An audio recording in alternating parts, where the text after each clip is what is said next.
जब से चलई चक्कर का मोबाइल बटम कईने खत्म।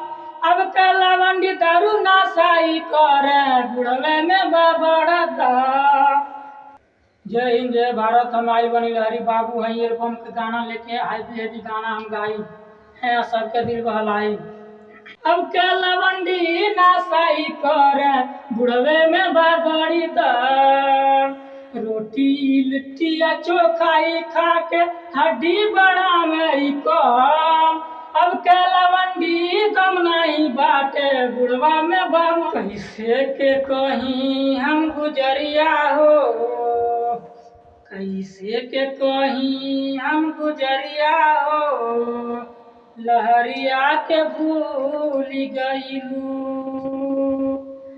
कैसे कहीं हम गुजरिया हो। लहरिया के भूल गईलू। निक नहीं लगे अगना घरवा दुआरिया हो। निक नहीं लगे अगना घरवा दुआरिया हो। हमरा के छोड़ गईलू। लहरी खा के मरल मेटी हो। हमरा के भूल गईलू।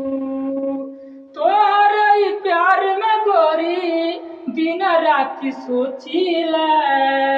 केहू के दुआर पे बैठ के 50 गो लहरी भोखीला। ऐसे दिलवा में हमरा खंजर मोड़ गईलू।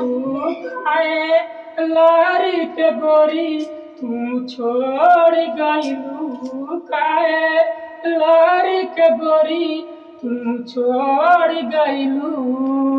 तोहरा से प्यार कैली तोहर से संगतिया हो। काहे कैलू गोरी तू लहरी के दूर घटिया हो।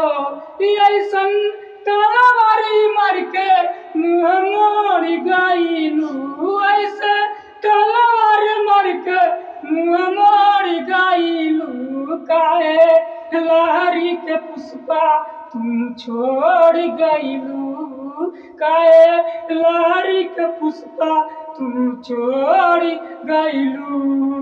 दिन मर जाए काट के एक पुष्पा कहत बानी। अब देखिए तार मोबाइल हो ना तो वीडियो में एकदम हम रहत बानी। तालियां जबरदस्त।